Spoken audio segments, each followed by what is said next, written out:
Namaskar learners, I am Dr. Avnish Vijay, faculty at Manipal University Jaipur, and I once again welcome you to our course, the leadership equation balancing vision, strategy and people.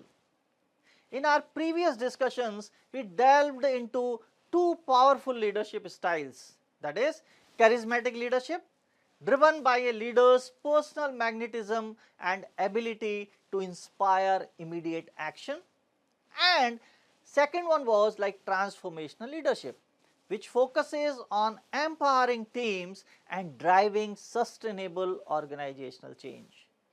We examined their key traits, like charismatic leaders excel through visionary communication and emotional connection, while transformational leaders foster innovation, shared vision and long-term resilience. We also contrasted their impacts.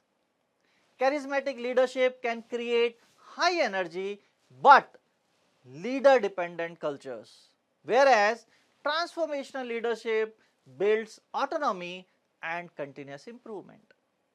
By understanding these styles alongside the four I's, that is like idealized influence, inspirational motivation, intellectual stimulation and individualized consideration, you are equipped to adapt your approach for maximum influence. In this video, we will be focusing upon the fifth topic of the seventh module, that is evaluation of the theories. Before we dive into the topic, let's take the learning objectives first.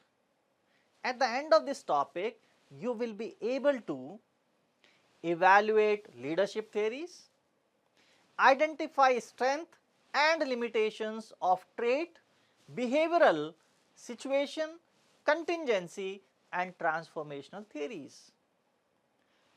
Third is apply theories to your leadership style. Why is it important to evaluate leadership theories? It's not just an academic exercise but a crucial step in ensuring we apply relevant and effective leadership practices. Contextual relevance. For example, a leadership theory developed in a stable, predictable environment might not be effective in a rapidly changing startup. We need to assess if a theory holds up in diverse situations. Practical application. Some theories sound great on paper but are difficult to implement. Can a theory be translated into actionable steps? For instance, a theory that emphasizes empowerment needs to have clear guidelines on how to actually empower employees. Predictive power. Can a theory help us anticipate outcomes? If a theory suggests that participative leadership leads to higher team morale, can we consistently see this result? Ethical considerations. Leadership theories should align with ethical principles. A theory that promotes results at any cost could lead to harmful practices. Evolution of leadership. The world changes and so does leadership. Theories must adapt to new technologies, cultural shifts and global challenges. For example, how does a theory address the rise of remote work? Let's delve into the key criteria we will use to evaluate these theories. The first is validity. Does the theory accurately reflect reality? Does it align with empirical evidence? Reliability. Is the theory consistent across different contexts and time periods? Scope. How broadly applicable is the theory? Can it be used in various industries and cultures? Parsimony. Is the theory simple and concise or is it overly complex? Simpler theories are often more useful. Utility. How useful is the theory in practice? Does it provide actionable insights? And finally, Testability. Can the theory be empirically tested and validated? Let's start with trait theory. The strengths are intuitive appeal. We often associate traits like confidence or intelligence with leaders. For example, people might naturally look to someone who displays strong confidence during a crisis, provides a basis for leadership development.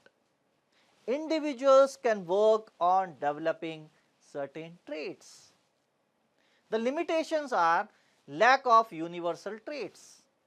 What's considered a valuable trait in one culture might not be in another. Doesn't account for situational factors. A highly charismatic leader might fail if they lack the technical skills needed for a specific situation. Can lead to bias.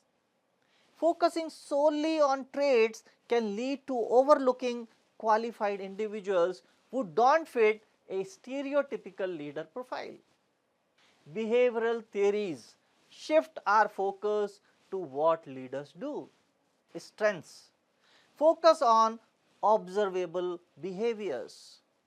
We can train leaders to adopt effective behaviors like active listening or providing constructive feedback. Provides actionable insights. Managers can learn specific techniques to improve their leadership.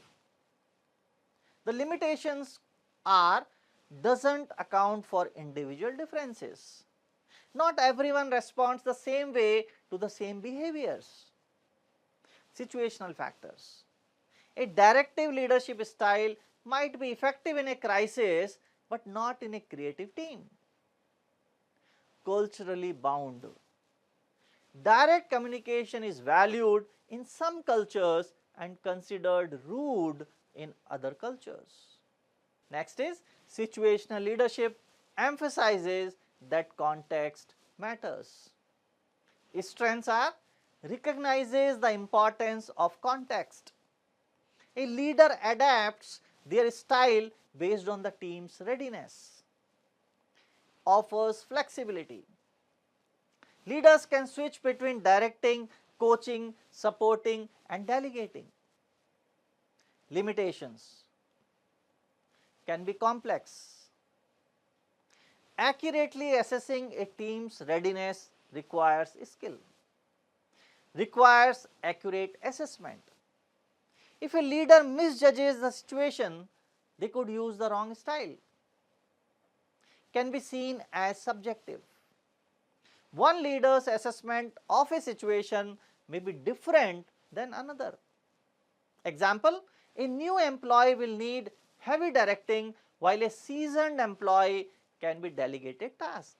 Transformational leadership focuses on inspiring change. Strengths focuses on vision. Leaders inspire their teams to achieve ambitious goals. Promotes high motivation. Employees feel inspired and committed. Limitations, difficult to teach. Charisma and inspiration are hard to quantify. Potential for abuse. Leaders can manipulate followers for personal gain. Hard to measure. How do you measure inspiration? Example, Steve Jobs and his ability to inspire Apple employees to create revolutionary products. Now let's discuss how you can apply these theories to your own leadership. Which theories resonate most with your experiences and why? How can you combine different theories to create a more effective leadership approach? What are the ethical considerations of each theory and how can you ensure reasonable leadership? And finally, how does the current business environment with its rapid changes and uncertainty change the application of these theories? How do you ensure your leadership can adapt?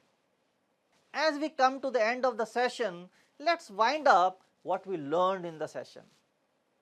In this session, we learned that leadership theories provide valuable frameworks for understanding and practicing leadership. However, critical evaluation is essential to ensure that these theories are relevant and effective. Your leadership approach should be adaptable and ethical, reflecting the dynamic nature of leadership.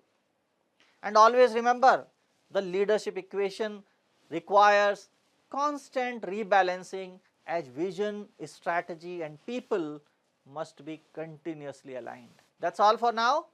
In the next session, we will discuss about next unit on strategic leadership in an organization. Till then, thank you and happy learning.